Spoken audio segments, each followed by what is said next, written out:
અરે યાર મોંમાં સ્વાદ રહી જાય, આંગળા ખાઈ જાય માણસ. હા હલમાસભાઈ આવ્યા છે આપણે ત્યાં દુકાને. સાહેબ કેવી વેરાયટી લઈ ગઈ? અરે વેરાયટી એટલે ઓલ ઓવર સુરતમાં નમકીન એટલે કયું નમકીન ભાઈ? ભોલે નમકીન. ટ્રાય કરવું આવ તો ભોલે નમકીન ખાતા જાઓ ભાઈ. મારી 2 દીકરી છે, મારી પા ભોલે નમકીનનું ખાવું છે, બાકી નથી ખાવું. એના માટે મારે દર અઠવાડિયે એમની માટે આવવું જ પડે છે. હું પોતે એક મોબાઈલ પ્રમોટર છું, મોબાઈલની દુકાન ચલાવું છું. મારી દુકાન અહીંયા પંડોલમાં જ છે, છતાં હું એ બધું કામ ધંધો છોડીને મારા છોકરા માટે અહીંયા ભોલેમાં આવું છું લેવા.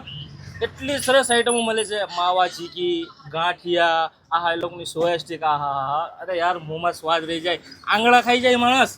અરે તમે જુઓ તો ખરા, આઈટમો તો જુઓ યાર. આ ચીકીને ભાઈ છે યાર, છેલ્લા 7 થી 8 વર્ષથી અહીંથી પરચેસ કરું છું. તમે પણ આવો ભોલે નમકીનમાં, એકવાર અવશ્ય ટ્રાય કરો. ઓલ ઓવર સુરતમાં તમને સારામાં સારું નમકીન ખાવું હોય, ફરસાણ ખાવું હોય, માવા ચીકી ખાવી હોય, દાણા ખાવા હોય, ચણા ખાવા હોય, વટાણા ખાવા હોય, જે કશું પણ ખાવું હોય તો ભોલે નમકીનની એકવાર ટ્રાય અવશ્ય કરો.